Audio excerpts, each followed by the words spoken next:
Hello, my fellow readers. We have reached the final quarterly review for 2022. In this video, I'll just share with you what I read during the final quarter, the months of October through December, and just give you the stats about how many books there were, and maybe point out a few of my favorites from that. Stick around for later, or I guess upcoming videos. I'll also be covering some of my top picks from 2022 and doing an overall year in review that'll also cover how I did on my reading resolutions and the overall totals, and look at the final stats for the year. Yeah, so those are coming, and then I'll also be covering some of my reading goals for 2023.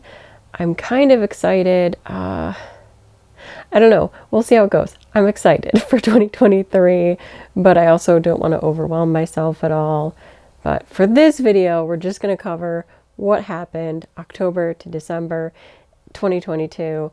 And that's it. I'm going to let my other self take over. I'll see you later. So here we are taking a look at the books that I read from October through December. And we're starting right here at book 546, Remarkably Bright Creatures, which was a very good book. So, again, I'm not going to take too long with this one because it's just a list on my reading log Google Sheets. So I don't see any point. I mean, it just slowly goes through my titles. I think the Goodreads one is more fun to look at, but we get to the end here with December 31st. I finished Sundial by Katrina Ward, and that was my 680th book, meaning that I read 134 books during this time period, which is a lot. But I'm really happy with the way that I've been mixing up, digital with print, with audio, with manga, which technically counts under print. But I mean, it's a good variety that keeps my brain active and keeps me really happy. I don't want to get too much into my charts or statistics because I plan on doing that with my year in review, and really it's not going to show too much for the quarter. It's all like total. So I'll ignore those and just hop right over to Goodreads. Okay, so here we are in my Goodreads. And we're starting right here with Remarkably Bright Creatures. So we've covered all the ones down here. And we're just going up through this way.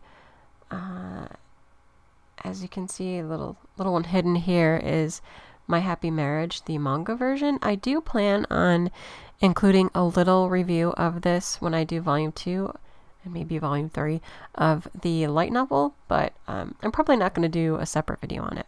But it's very cute.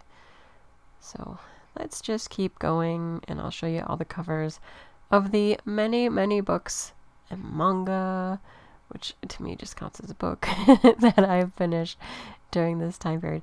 I will say this one is another really cute book.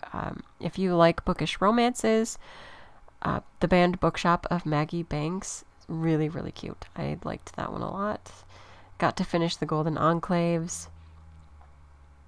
And yeah, I don't know if I want to say too much about this, but I was happy to finish it. I do think it had a solid for the story ending. So that's where I'll leave it. I actually think that I finished quite a few good books. This one, Lost in the Moment and Found, is going to be released this month in January. So do look for it. I read an advanced reader copy of it. From what I read, it's very good, so I would recommend it if you are fans of the Wayward Children series by Shannon McGuire. It's very, very good.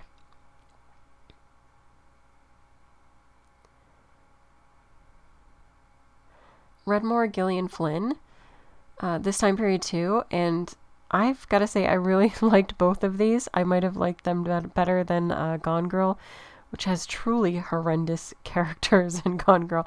But both of these are really good and intriguing books. So if you like more of like the thriller mystery, would recommend those.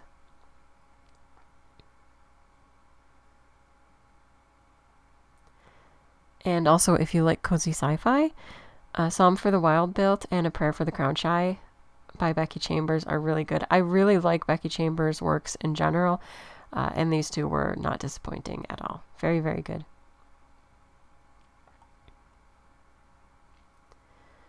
The Burning Girls was really good too. I'm just looking in here and I'm like, there really were a lot of good books during this time period. So I ended the year off very strong. Finally, so excited about this. Finally got a release here, an authorized, authentic, official release for Hirano and Kagiura, which is the spin-off series to Sasaki and Miyano. I kept wanting to say Misaki. It was both of their names were getting caught in my head. But yeah, this is the spin-off series, and I love these two. The light novel will be released soon, which is technically, I think, a prequel to the manga series. But anyway, I'm super excited about it, for it. I'm going to read that, and I'll probably quickly go over, do a little review of this as well, because I love this spin-off. I think it's so good. And I also wrapped up the Tales from the Cafe with Before Your Memory Fades, which is book 3. And also, one that I was not expecting and was so excited to see, but also so anxious about, is Less is Lost. I read Less when it was first released, and I thought it was so good, but I didn't see any need for it to have a sequel.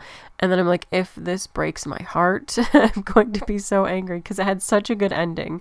Less was just a really good book, and I loved how it spun the story and ended. So I was really anxious going into Less is Lost, but it's truly successful. It is a good story. Warms the heart. It was perfect for when I read it, and just good vibes. I finally got to read The Japanese Tales of Mystery and Imagination by Edogawa Rampo. Really, really good. Recommend that one if you want to read Japanese classic literature. Heavily inspired by Edgar Allan Poe. You can tell by the name, you can tell by the stories. It's really, really good. I don't want to put a downer on, but I was a little bit disappointed in External Forces. I'm just going to move on. I've already reviewed Perfect World. That's a great manga series. Would highly recommend. It's so heartwarming and sweet. I loved it a lot. This one is Grady Hendrix's upcoming release. So this has not been... I don't believe it's been released yet. I do think it comes out in January. I might be wrong. I don't have my notes about when it's released. I'll probably be talking about some of these in an upcoming video, like my anticipated reads or what you may want to read in 2023. And I love Grady Hendrix. It's kind of pop culture horror, I guess I would, fit Grady Hendrix into. I don't know. There's a very pop culture vibe I get from Grady Hendrix, and sometimes humor in there. And this one was very, very good. How to Sell a Haunted House deals with a brother and sister who lose their parents, and they've been kind of estranged, and they have to come together and sell the parents' house, and it's full of all of these creepy dolls and puppets, and one in particular, because their mother was a puppeteer, and creepy things start happening, and I don't know, it was good though. Very, very good. Read more of Bridget Kemmerer. I love her books. I think I liked the other one that I read earlier more than the sequel to, this one here, which is the sequel to Defy the Night. But this was still good. It was good to have kind of more conclusion to Defy the Night. So, yeah. Finished off Kiss Me at the Stroke of Midnight, which was never one of my favorite manga series, but was still sweet. It's sweet. Now, this is another upcoming 2023 release. This is Finlay Donovan Jumps the Gun, so it's book 3, and it's a good continuation. Not my favorite in the series, but it was starting to wrap up some things, but also hints at other things to come. And this one I absolutely love too, The Dead Romantics. Oh, so many good books. I read more Untitled, which I reviewed quite a while ago, and I wanted to see how it's been going. It's not a heavy moving piece. It is more slice of life. So if you want more of a comfort read, slice of life that involves idols and idol culture, and specifically ones that are older, then you could pick up Osan Idol. And I'm still reading Inspector, which I've been reading for a while now. Stephen King's Fairy Tale. That was kind of a fun, like kind of classic feeling fantasy tale by Stephen King. So you give that a try. Ah, my beloved Case Files of Jeweler Richard. Finally got to read the light novel, and pleasantly so. And I'll probably review the light novel, so I won't get into that. I ended the year with quite a few, like more like light reading, some more romances, quick mysteries. I did get to fit in Heart of the Sun Warrior, which is the conclusion to The Daughter of the Moon Goddess. I don't remember what the duology is called, but the two of them make up the duology. I don't think it's Daughter of the Moon Goddess, but it could be. But this duology is really good, and I think it successfully ends with Heart of the Sun Warrior.